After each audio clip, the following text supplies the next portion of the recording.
150 years ago, this book was published. It would become one of the greatest children's stories ever, and it all began here. One summer's day, the Reverend Charles Dodgson took 10-year-old Alice Liddell and her sisters on a boat trip along the River Thames. The girls were absolutely enchanted by his stories, and the power of Carroll's imagination has enthralled millions of readers, from John Lennon to James Joyce. Alice, hands down, for me, is #1. Always has been. It's absolutely a magical ride. In terms of children's literature, a revolutionary book. And it's unlike, of course, anything that had ever been written for children before. The book is fantastic and brilliant. I would give it 5 stars. It's good. They say that after the Bible and Shakespeare, Lewis Carroll is the most potent author on earth. These are the foreign language editions of Alice. We have Aboriginal here, French, German, Japanese.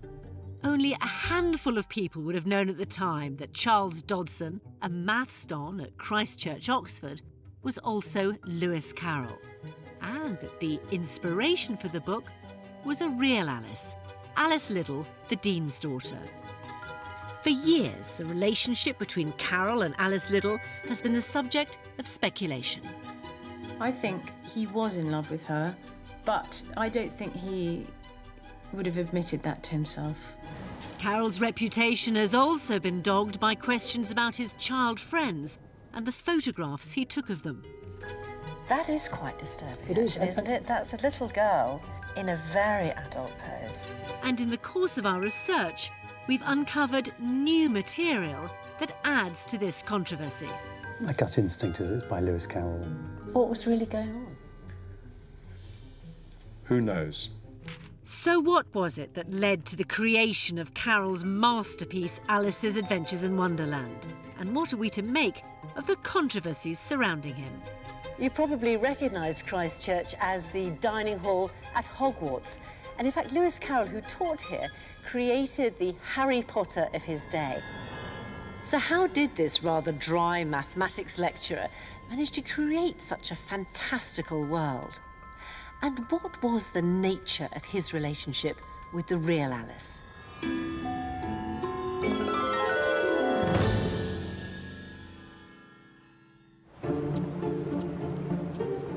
It's Alice Day in Oxford. Every 4th of July, they celebrate the day in 1862 when Lewis Carroll told Alice and her sisters the story of Alice in Wonderland. I'm clearly Alice, and I'm the Mad Hatter. Mad Hatter, March Hare, and Alice. Everyone in here like Alice. Yes. We all know the story, don't we? Alice was getting very tired of sitting by her sister on a riverbank when suddenly a white rabbit with pink eyes ran close by her. Either she falls asleep or she follows a white rabbit who leads her down a hole. It's ambiguous. She finds herself in an underground chamber with a tiny little door. And the key was on the table and she couldn't reach it. She sees a bottle with the words "drink me" on it. And she goes through all sorts of nasty experiences. That's when she met the Cheshire Cat. Alice go to a tea party. Tea party? Yes. She meets this strange character. That'd be me. Who's a bit deluded.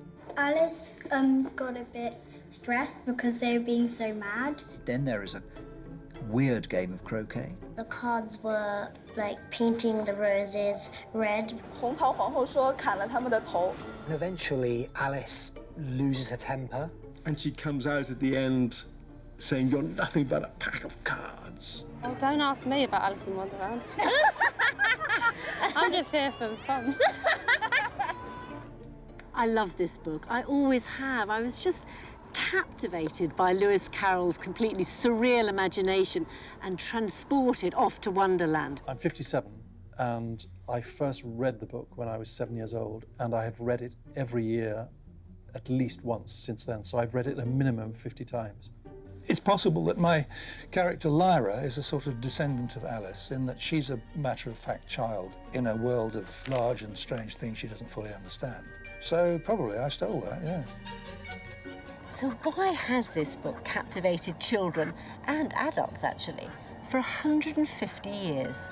Alice in Wonderland endures because it is universal literature. It captures brilliantly how a child responds to the world at a time when some of the categories that unfortunately we start to take for granted when we're a bit older are yet fluid.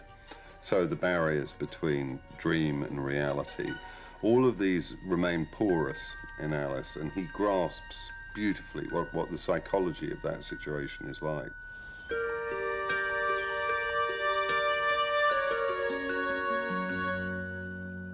It was in the corner of this famous quad at Christchurch, right over there, that Lewis Carroll wrote down his story, Alice in Wonderland.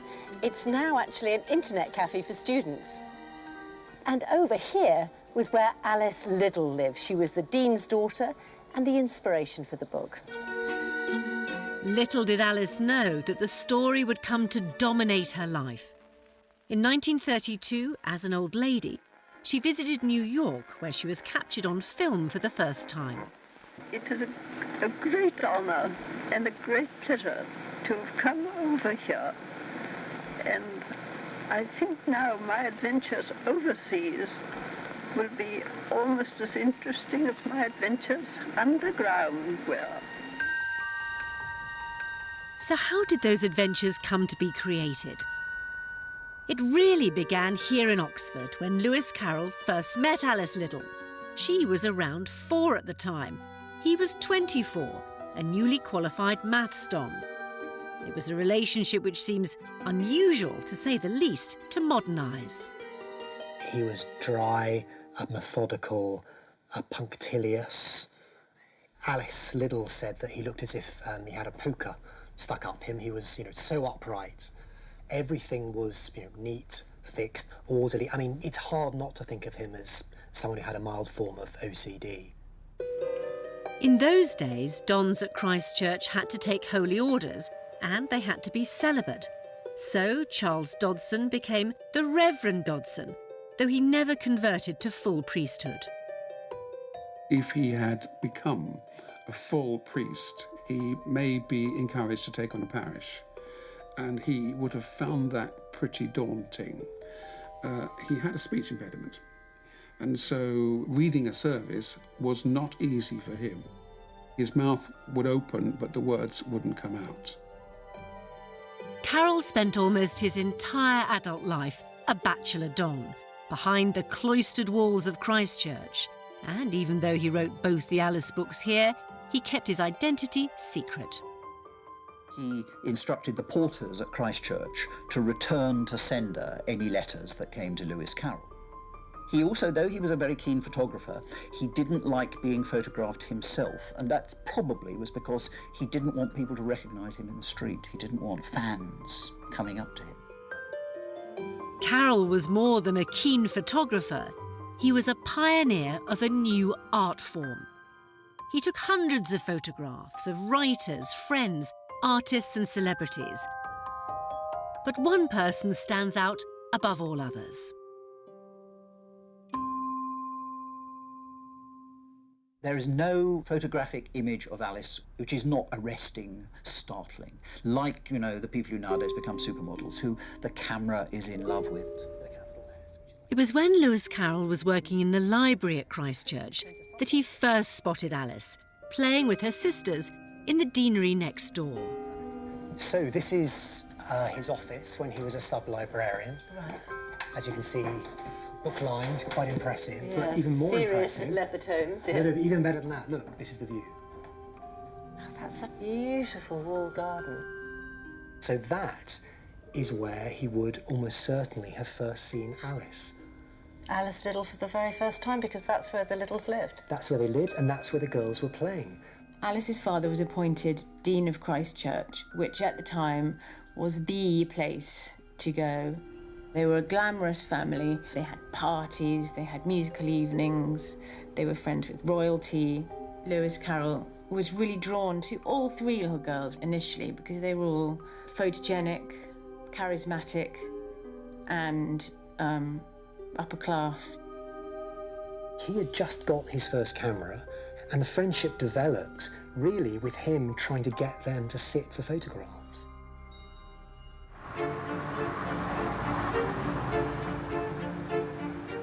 As you might expect for such a meticulous man, Lewis Carroll kept very detailed diaries. And here's an interesting entry for April the 25th, 1856. He was on a visit to the deanery. The three little girls were in the garden most of the time, and we became excellent friends. We tried to group them in the foreground of the picture, but they were not patient sitters. I mark this day with a white stone. And that's what Carroll always does when it was a particularly special day. They became tremendous friends, all three girls, even though Alice was obviously singled out as the special one. She was pushy, imperious, shaking her hair, he always used to say, shaking the fringe out of her face and sort of bossing everyone around.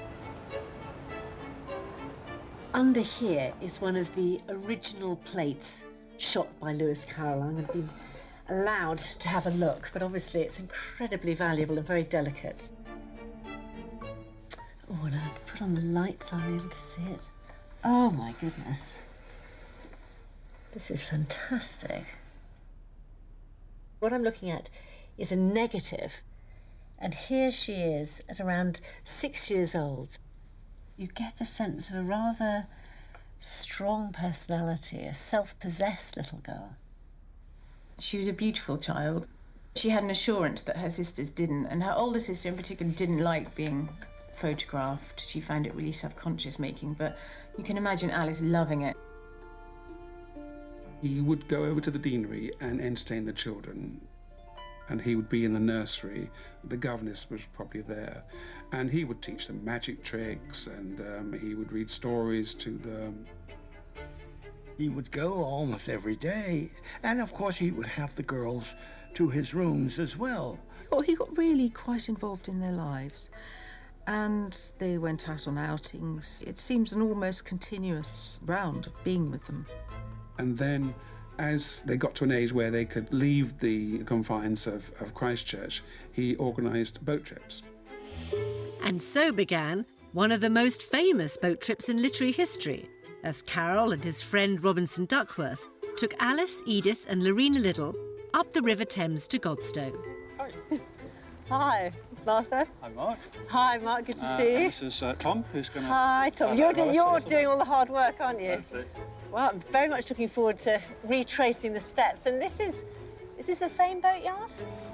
It is, yeah. It's the same family-run company. Here we go.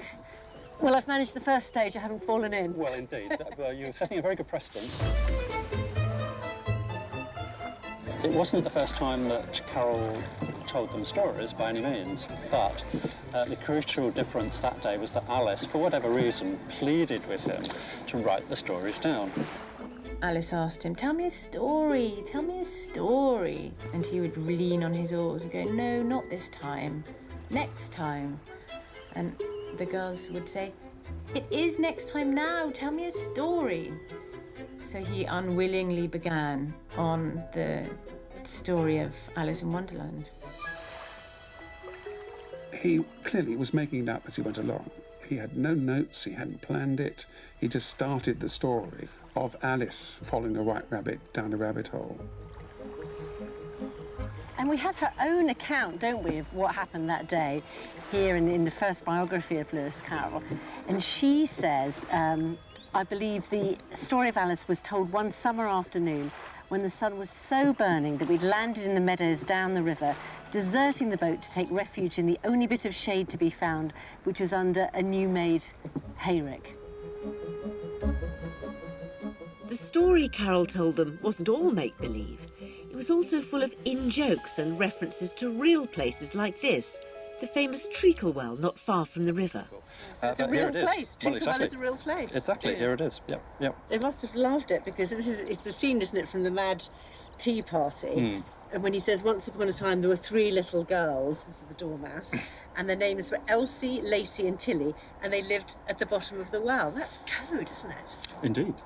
Lacey is an anagram for Alice herself, Elsie. If you break that to the two capital letters, LC, you get Lorena Charlotte. The older sister. The older, exactly. And then Tilly was the family nickname for the younger daughter, Edith. So all three of them are there. The journey ended 4 miles upstream with a picnic on the riverbank at Godstow. Alice was beginning to get very tired of sitting by her sister on the bank. Precisely, yeah. And here we are on the bank. Yeah. And I think, you know, the reality of that day is reflected probably in that first line. And even what happens next, you know, Alice seeing the white rabbit, go down the rabbit hole and then following. You know, there are still rabbits to be seen on this part of the Thames bank.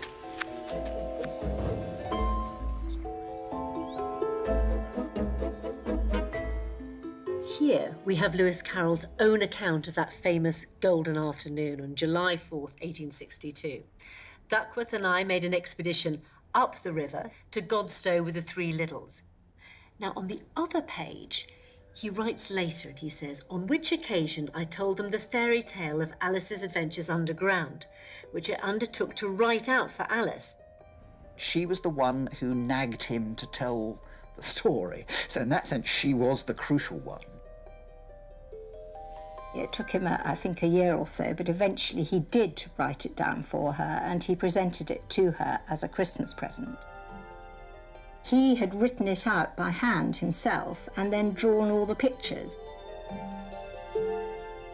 And this is it, the original version of the children's masterpiece, Alice's Adventures Underground. And just look at the detail in this. I mean, it's like an illuminated manuscript. It's so lovingly done. Over here we have the large Alice. She's grown so big. And next to her, the white rabbit. And I think it's intriguing the way that Lewis Carroll has drawn this picture himself, because it's almost like the white rabbit is a kind of suitor to the much bigger, the more formidable Alice. And he's ended it with a photograph which he's taken of Alice on the very last page. But in fact, what was discovered later on, underneath that, there's a drawing that he made himself. In keeping with his obsessive perfectionism, there are no mistakes in this manuscript. No crossings out, no blotches.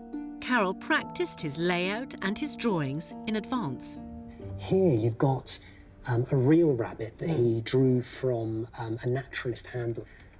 As he develops it, it gradually metamorphoses into a fairy tale rabbit. But with a rather sad face. He's hunched over, something kind of mournful characteristic. What do we have here? So this is the number of faces. So this is Carroll's version of Alice. She's looking slightly dreamy, slightly distracted, slightly distant. Yeah, slightly plaintive here. Almost all the characters seem to be slightly mournful. And that might just be he's not very good as an artist, or it might be that there's something about Wonderland in which the characters seem to be trapped there, as if for them it's like an open prison, because it's Alice's adventures in Wonderland. They're just there as extras. After encouragement from friends and making the most of his connections to the publisher Alexander Macmillan, Carroll decided that Alice should go into print. He'd already been thinking of a new name for his book. I love this bit. He's playing around with which title to have. Alice's Hour in Elfland, ? The masterpiece could have been called that. And then he has Alice's Adventures in Wonderland, ? Alice's Adventures in Wonderland was published in 1865. The timing couldn't have been better. David Copperfield, Great Expectations, The Water Babies, all published in the same era. This is the moment when Victorian literature finds the child. So the child is becoming really into focus, which is the moment where Carroll produces this astonishing dream book. And here it is, the final published version of Alice's Adventures in Wonderland. You can just see the amount of trouble that Lewis Carroll has taken in his whole involvement in this book. For example, the colour. Here, This is The Water Babies, also published by Macmillan, but in a fairly standard dark green cover. Lewis Carroll was adamant that he wanted red. Red was the colour that was going to appeal to children. But what's particularly interesting is the fact that there are stories in here that aren't in his original manuscript, the gift that he made to Alice Liddell. So the most famous episode of all, really, the Mad Tea Party, that wasn't in the original version, but it is here. And best of all, we have illustrations by John Tenniel. He was the famous Punch illustrator who Lewis Carroll persuaded to illustrate his book. We mustn't underestimate the importance of Tenniel in the success of these books. They are sensationally good illustrations. And he was very particular, and he sent them back again and again. I think Tenniel must have got a bit fed up with him at the end. And the other thing is they're in the middle of a lot of text. Like this one, for example, the story flows around the illustration. It does make a huge difference to have the illustrations as part of the page rather than a separate little page on their own. And then something which must have seemed so innovative at the time is that famous bit of the story, which is the mouse's tail. And here we have the original copper plates that were used to print the drawings. So you can see the difficulty the typesetter must have had in getting it going right down the page, just like a mouse's tail. And here's the plate with the Cheshire Cat illustration.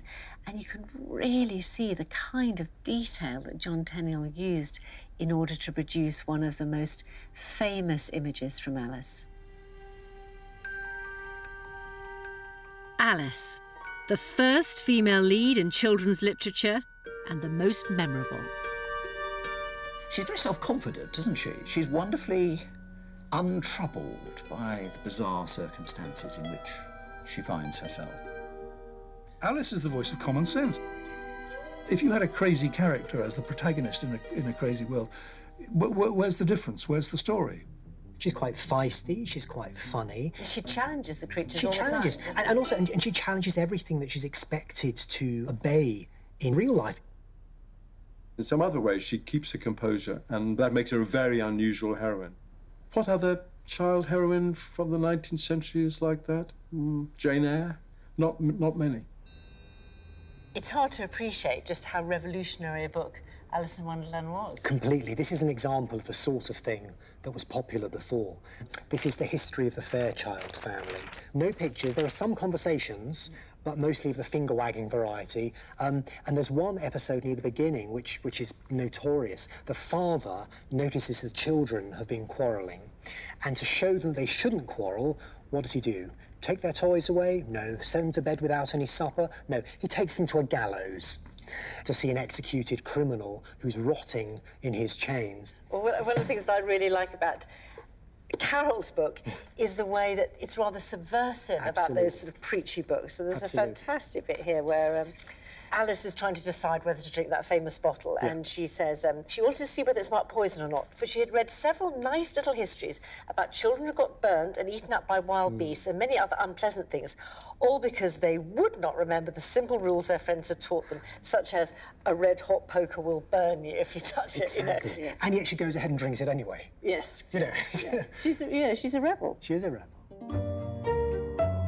The irony, of course, is that this rebel was created by a man who positively embraced order. It's the mark of someone who loves rules and he loves smashing them up. The croquet game breaks all the rules. The hoops move, the mallets are flamingos. The Caucus race would be another example. All have won and all shall have prizes. And somebody that rule-bound seems to be very excited about when the rules can be broken. I think it's very interesting the original circumstances in which he started telling the story. I mean, in the boat going up the river. Carroll wasn't the only person rowing. His academic colleague from Trinity College, Robinson Duckworth, was rowing stroke. So he had to speak to Robinson Duckworth as well as to Lorena and Alice and Edith. And therefore a lot of the jokes appeal to a fellow academic. You see what I mean? They're jokes about philosophy and logic and mathematics. There's some wonderful pieces of logic in this book. But I don't want to go among mad people, Alice remarked. Oh, you can't help that, said the cat. We're all mad here. I'm mad, you're mad. How do you know I'm mad, said Alice. You must be, said the cat, or you wouldn't have come here. The other thing is, it's pretty frightening. It's a strange, almost nightmarish world. I remember Alice growing her neck very tall really freaked me out, because they are freaky. That terror that you have of falling down a hole and you don't know whether you're ever going to reach the bottom of it, that's something that is very, very strong in a child's memory. Alice's encounters with the weird creatures of Wonderland are actually a much more literal account of what adults look like to children than we as adults like to think. And the fact that they shout things you don't understand, like, you know, off with his head, which isn't that different to go to your bed. I think it was Virginia Woolf who said that Carroll could remember much more vividly what childhood felt like than most of us can once we've ceased to be children.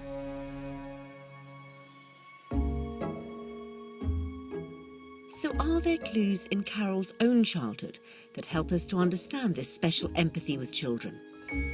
He was born near Warrington in 1832. His father was a clergyman in the village of Daresbury. Carroll was the eldest son, and he was surrounded by little girls. There were 2 brothers, but lots and lots of sisters. When Carroll was 11, the family moved to a large rectory near Darlington. He kept his siblings entertained with homemade magazines full of stories and cartoons. He became their leader and entertainer. He had a natural talent in storytelling. Over 100 years later, an amazing discovery was found under the floorboards of what was then the nursery. We have a little handkerchief. Oh, how lovely. Oh, this is a letter from his mother. That is his mother's handwriting, so he's kept that. And I suppose that's one of the real clues to show that this really did belong to the Dodson family. Yes. And that's a little teapot lid. Well, a teapot lid, of course. Yes. Mad Hatter's Tea Party. Yes. And then we have the white glove. The white glove. Just like the glove. Not which the poor white rabbit kept losing, didn't he, during the story? Yes. And there, a little thimble. The thimble. Yes. Ah, so which we know this, don't we, from the Alice story, from the caucus race. Yes. Here we have 3 little glimpses of some of the stories that were yet to come, haven't we? If we've got the Mad Hatter's Tea Party, the thimble from the caucus race, and a glove. A glove. We don't know exactly when these treasures were planted, or by whom. But whenever it was, it's as though Carroll was telling us something not just about Alice's adventures in Wonderland, but also about himself. By the time he arrived at Christchurch, he may have left his childhood behind, but he carried the idea of it with him, and from then on, children and child friends would remain at the centre of his life. Well, he's supposed to have said that they were 3/4 of his life. And I do think they were very important to him. And I think he saw them partly as a sort of refuge from the adult world. When Carroll wrote to his child friends, he wrote as one of them. His letters are mini works of art, like this letter with pictures instead of words. Or this one, written in the shape of a spiral. Or this, where he's pretending to be afraid. This was a man who came alive in a different sense with children. But what exactly was going on with Carroll's relationship with children? And what was the nature of the relationship with Alice Liddell? Despite the wonder of his books, these are the questions that always hang over Carroll. And this is where the arguments begin amongst Carroll experts. He once asked Alice for a lock of her hair. Was that a lover's token? Today, we may well think that a lock of hair is a love token. I mean, what did it mean then? I mean, she was just a young girl. So I think it's really, it's very difficult to describe. I mean, it's the character of the man is one that enjoyed the friendship of children, but there is no sense of a love interest in this at all. He was emotionally involved. There's just no question about that. And that's why I can't bear these critics who say that he only had a paternal interest in the girls. That won't do. I think he was in love with her, but I don't think he would have admitted that to himself. What makes Alice in Wonderland, I would argue, such a powerful book is the very fact of Carroll's repressed attraction to Alice. Among the photographs Carroll took of Alice in the Deanery garden is this one, still controversial to this day. It shows Alice dressed as a beggar maid, with her ragged dress falling off her shoulder. It's quite a challenging look, isn't it? It's a very challenging look. And the fact that you can just see one of her nipples is something that a lot of viewers find slightly disturbing, as if there is a little flash of sexuality there. It looks a little as if it's a kind of come-on gesture, but the fact that she's holding her hand to her body is because in photography, if she was outstretched, that would shake and that would blur the picture. No other reason. Would it have been as disturbing to a Victorian audience? No. Taking photographs of middle-class children dressed up, this was an absolutely standard piece of acting out. But it's the most famous one because, as you say, the gaze pins us and we don't know how to read her. The picture may be ambiguous, but one thing is certain. The special friendship between Carroll and Alice Little resulted in one of the greatest children's books ever written. And yet, by the time Alice's Adventures in Wonderland was published, that friendship had come to an abrupt end. Why? A year or so after the boat trip to Godstow, in June 1863, something happened, and Lewis Carroll was exiled from the deanery. To find out what happened, the obvious place to come would be here, to his diaries. But when you look inside, pages are missing. Just looking along here, you can see where there's been a razor cut. When his nieces inherited his diaries, they cut out a number of pages, and we have to put bits and pieces together to try to think of what might have happened in the deanery.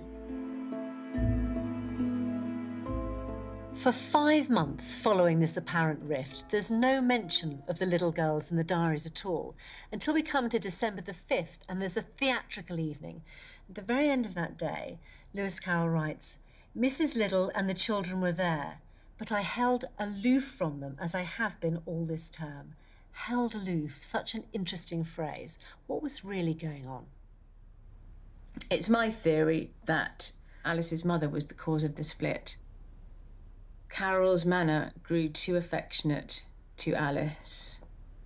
Alice's mother was a dreadful snob. She was known as the Kingfisher in Oxford. And she wanted kings, princes, earls, dukes for her daughters. So she stamped on it and she burnt all the letters that Alice had received from Dodgem in the waste paper basket in the deanery. Is there evidence of that? My grandfather mentions that it happened, yep. It's a story in my family. So was Carroll's attachment to Alice the cause of the rift? It's possible, but there may be other explanations. In this archive in Woking, where the Carroll family papers are kept, an intriguing piece of evidence, a scrap of paper, points in 2 other directions. Alice's sister Lorena, or Ina as she was known, and the governess, Mary Prickett. This is a note written by the niece who cut out the pages. It's actually called Cut Pages in Diary. She writes, Elsie, Lewis Carroll, learns from Mrs. Liddell that he's supposed to be using the children as a means of paying court to the governess. He's also supposed to be courting Ina, that's Alice's older sister. So what this suggests is that the rift wasn't anything to do with his relationship with Alice, but in fact was about the governess or her sister. It's true that there were rumours at the time about Carroll and Lorena, and also about the governess, and that's what this scrap of paper is referring to. However, there is another document, a letter written by Lorena to Alice when they were both in their 80s. In it, Lorena informs Alice that she's just been interviewed by a biographer, and she's worried about the explanation she's given for the rift. I said his manner became too affectionate to you as you grew older, and that Mother spoke to him about it, and that offended him, so he ceased coming to visit us again, as one had to give some reason for all intercourse ceasing. This letter appears to point things back to Alice, although it can be read two ways. We don't know which word we're supposed to stress. Is it, I said his manner became too affectionate to you? In other words, he behaved badly, he maybe tried to kiss her? Or is it, I said his manner became too affectionate to you because actually it was me that he was after and I had to give some excuse to throw her off the scent? Again, we simply don't know. But why would it have been worse for him to be affectionate towards Lorena than to Alice? Lorena was the eldest daughter. She was above the age of consent. The age of consent was 12. So for Carroll to kiss her would have meant something different in everyone's eyes than him kissing a very little girl like Alice. Because to us it seems so much worse, the suggestion that Mother had banned Carroll from the house for being too affectionate towards a little girl. Yeah, exactly. It's tempting, of course, to think of Carroll as a Victorian Jimmy Savile, but in fact, we have dozens and dozens and dozens of records from girls who he befriended who made it clear that there was a kind of ritual to their friendship. It involved kissing them chastely, and that was it. But for him, it was almost a way of proving that his intentions were pure. Or possibly as a very repressed man, this was as far as he felt he could safely go. We have various bits of evidence which can be twisted and turned and shaped in different ways, but ultimately it comes down to this, what do we think was going on inside his head? So the mystery of the rift remains unsolved. All we know for sure is that in June 1863, Carroll was exiled from the deanery, and when he was eventually invited back in December that year, his relationship with the family had become formal and distant. He was asked back for tea, but then everything changed. Everything changed. They grew apart. There's a rather sad last final picture he took of her. She looks sad and the mood is sad. She looks rather wistful in a way there. I think it mirrors the portrait that Carroll, the last one that he took of her. I think she looks sad. I mean, her beloved sister Edith had died by then. I think you can see that etched into her face because it's the kind of wonderful brio that she had as a little girl. That's true, yeah. Has gone, hasn't it? Alice had grown up. On the surface, she'd forgotten Carroll, her childhood friend. She married a man called Reginald Hargreaves, but chose a revealing name for one of her sons. Well, she gave my grandfather the name of Carroll, which she always denied, incredibly, had any resonance at all, but you can't help think, come on. For Carroll, the real Alice may have left his life, but the fictional Alice lived on. He couldn't stop recreating her. First, in the famous sequel, Through the Looking Glass and What Alice Found There. Then in merchandise and spin-offs. For him, it's not about the money. It's more about trying to maintain contact with his dream child. But part of it also, I think, goes back to his own childhood, being safe in this little paradise. She was a strange, distorted version of him. So little Alice will never grow up, and even though Carroll himself had, it meant he could always go back to it again and again. It's as if he wanted to be that ideal dream child. Did he simply want to be her, or was there something else as well? Over his lifetime, Carroll accumulated hundreds of child friends. He'd meet them on railway journeys and at the seaside, his pockets brimming with puzzles and games.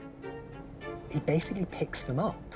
He picks them up in trains, he picks them up at friends' houses, and of course they're not alone, they're always accompanied by their parents, their nurses, their governesses. That kind of collecting of children became an astonishing way of life. What was really going on? Who knows? It certainly would raise eyebrows these days from social services and parents, and it did raise some eyebrows then. Well, I think people are quite often very quick to criticise, thinking about things as they are in this day and age. I think one always has to put oneself back to the period in which these events took place. And I mean, there is absolutely no evidence whatsoever that, you know, things were improper or anything like that. Was there ever any complaints about his behaviour towards children, either from the children themselves or their parents? I don't know of any at all. And I've studied this man for over 40 years. So I think if there had been any, I would have found them by now. The interesting thing here is that his first biographer, Dodgson Collingwood, he does seem to have distorted the record in order to suggest that the child friends were younger than they actually were. Because when he was writing this biography at the end of the 19th century, it seemed fine for a bachelor to spend his time with little girls, but very questionable for him to spend his time with sexually adult young women. And so he slightly twisted the evidence to make them younger. With very odd consequences, of course, for Carroll's subsequent reputation, since we now take precisely the opposite view. The picture, though, gets complicated, because Carroll not only collected children, he photographed them in his studio. And in some of those images, the children are naked. He did have a sort of obsession with innocence and childhood and innocence. And these days, we would not have considered it possible for a photographer to photograph young children in the nude. It was absolutely inconceivable. You know, they'd be bundled off to prison as quick as you... But in those days, he could do that, and it was sort of, yes, that's all right. He's an artist, he's a photographer, and the children are perfectly innocent. There's nothing wrong going on at all. And there wasn't, actually, probably. I think Carroll thought of childhood as innocent. Like many people, he thought the human body was a supremely beautiful thing, and he thought the most supremely beautiful form of human body was the female body before puberty. Dodgson himself, I think, was a heavily repressed paedophile, without doubt. Many of the suggestions about his relationship with children being unhealthy is totally unfounded, and in my view, totally false. There are many people who misunderstand Lewis Carroll because they haven't done their homework. There are people who will strongly contest that, won't they? They'll say, actually, what he was interested in was the innocence of childhood, which was almost like a cult in Victorian times. I think that's what paedophiles are interested in, is the apparent innocence of children. It's a problem, isn't it? It's a problem when somebody writes a great book and they're not a great person. These days, naked photographs of children are really not acceptable in our own culture. I think it was different in those days because there are so many Victorian pictures showing naked children. I mean, if you look at Julia Margaret Cameron, for example, who was his contemporary, she had pictures of naked children. So what are we to make of Lewis Carroll's relationship with his child friends, and in particular, the nude photographs? I'll be honest, I'm such a big fan of his work that I'm quite resistant to the idea of exploring any possible dark side. And it's certainly true that in the Victorian period, images of naked children were more widespread. But there's no doubt that some of the images are really quite disturbing. So are we imposing the sensibility of the 21st century back into the Victorian era, or simply trying to protect an author whose work we love? Carroll's photographs of young naked children are undoubtedly controversial. But towards the very end of filming, and after completing our interviews with the Carroll experts in this programme, we stumbled across this. If authentic, it would completely change our ideas about Carroll. Our researcher found this photograph in a French museum. It's attributed to Lewis Carroll, and it's labelled Lorena Little. Now, Carroll took lots of photographs of Lorena, but this one is shockingly different. It's a full frontal picture of a naked young teenager, a picture which no parent would ever have consented to. So is it genuine? Well, here are some photographs we know Carroll took of Lorena at Christchurch. Is this the same girl? Whoever the young girl is, she certainly doesn't look at ease. So was this taken by Lewis Carroll? It certainly needs investigating.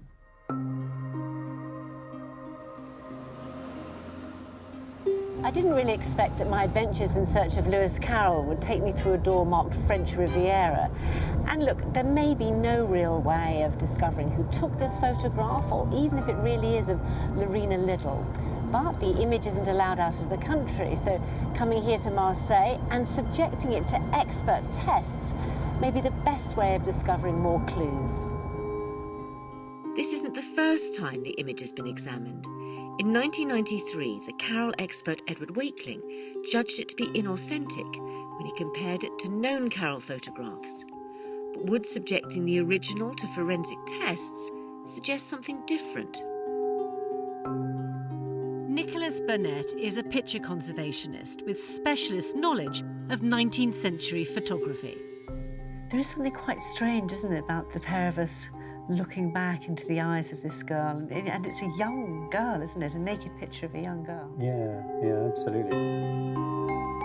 We've brought Nicholas here to the Musée Cantini in Marseille to examine the photograph. It says Lorena Little,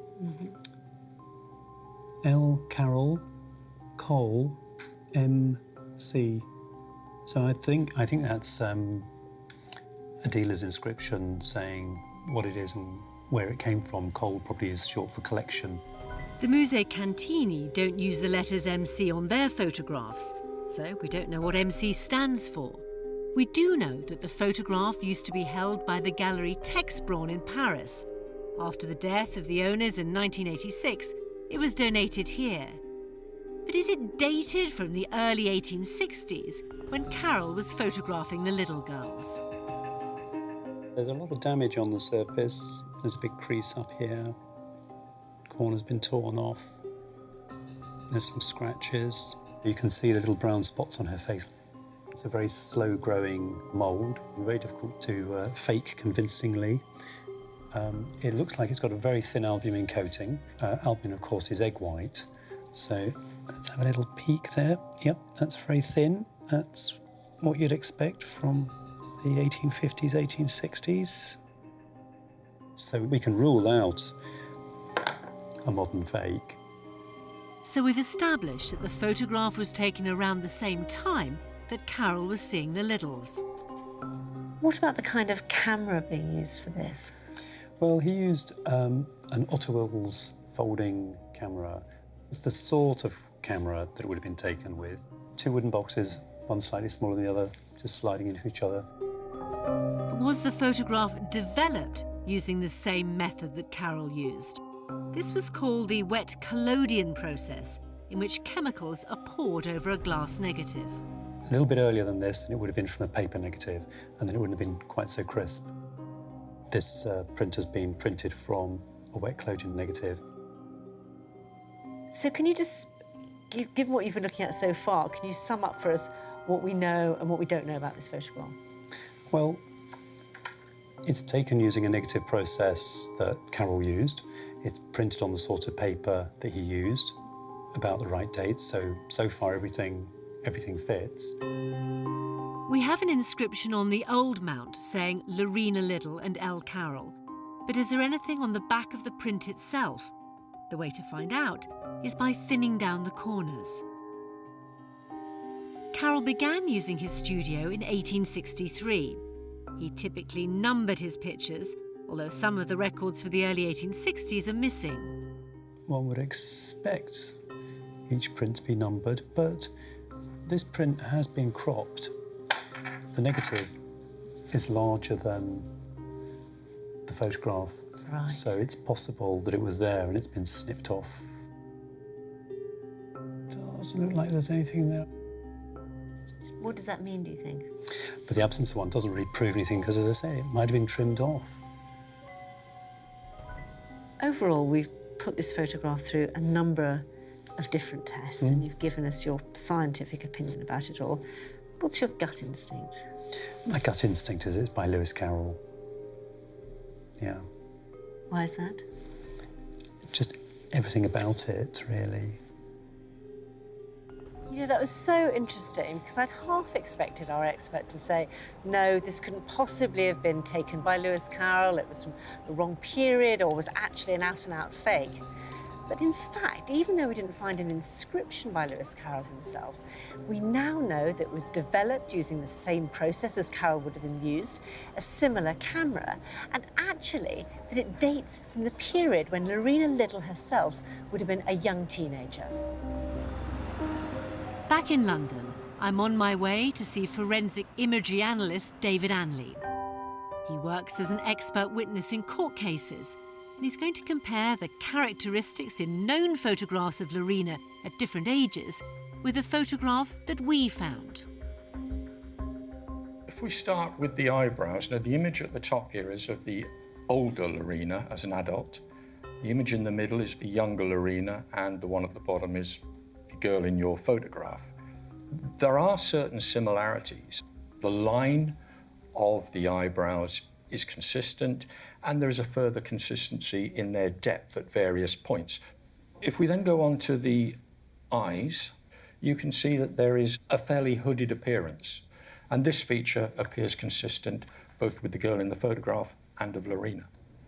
If we look at the nose, again, in terms of the width of the nose at the nascion, here the point between the eyes, the bridge, and the width of the alae, the fleshy pads on the side of the nose there, those are all broadly consistent, as is the apparent form of the nostrils. To my inexpert eye, they do look remarkably similar. They are similar, and there are certainly no indications there of a significant difference. And then the upper and lower lips. These, to me, are most interesting of the features that we see here. All three images appear to show a cupid's bow in the upper lip, but most interestingly, the lower lip is fairly prominent and protruding in the centre and on the right-hand side, but over on the left it fades away. And that's evident here in the girl on the photograph, here on the younger Lorena, and still evident to a degree here in the older Lorena. Overall, what are you able to tell us about this photograph? Well, if I was doing a comparison such as this for a court case, I would say, forensically speaking, we would say that there is moderate support for the contention that the girl in the photograph is Lorena as shown in the other images. As this is not for a court case, I'm prepared to get off the fence a little bit and say that, in my opinion, I would say it's her. We can't say for certain that this is a photograph of Lorena Liddell, but we have established that it's not a fake, it's a genuine photograph, and it's from the exact period when Lorena Liddell herself would have been a young teenager. If true, this casts a further troubling light on the life of Lewis Carroll and also offers a possible explanation for that mysterious rift between him and the Liddell family. So this is where our investigations have taken us. Now, of course, we've got no provenance directly linking Carroll with this photograph. But why would someone bother to label it as Lorena Liddell? She was a pretty obscure figure at the time. The questions which hang over this photograph mirror the larger controversies about Lewis Carroll's life, ideas which are strongly resisted by his many admirers, who say that we're trying to impose modern values on a very different age. Perhaps we'll never find out the real truth about Lewis Carroll, however much we delve. But as we come to celebrate the 150th anniversary of this book, we can marvel at the way this pedantic, cloistered mathematics don has managed to capture the imagination of children throughout the world. The man, however flawed, has written a work of genius that's been rediscovered generation after generation.